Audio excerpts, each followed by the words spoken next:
Ֆիրդուսի, Շահնամե, Նախերգանք,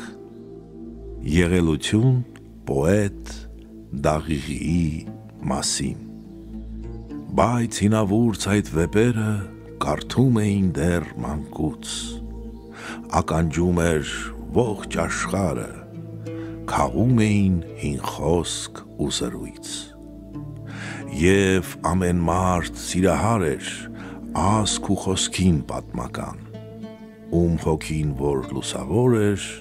առաքինի գիտնական։ Մինչև աշխարհ եկավ մի նոր երիտասարդ բանաստեղծ, որ գիտուն էր, ուներ լեզու, և պերճախոս, և անկեղծ։ Եվ ասաց նա. «Չափի կառնեմ ամեն մատյան, ամեն տող»։ Լսողները ուրախացան, թե ինչ մարդ է, ինչ քերթող։ Բայց այդ ջահել բանաստեղծը ուներ դաժան մի ծառա,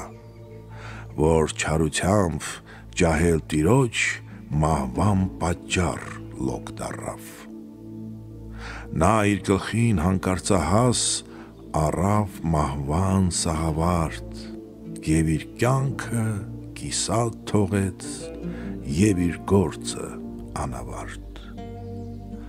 Նա գուշտասպի և արջասպի մասին քերթեց հազար բեյթ ու հիշատակ թողնելով մեզ ամբողջական մի վիպերկ։ Աստված, ներիր ու թողություն տուր դու նրա մեղքերին և երկնքից լույս տարածիր,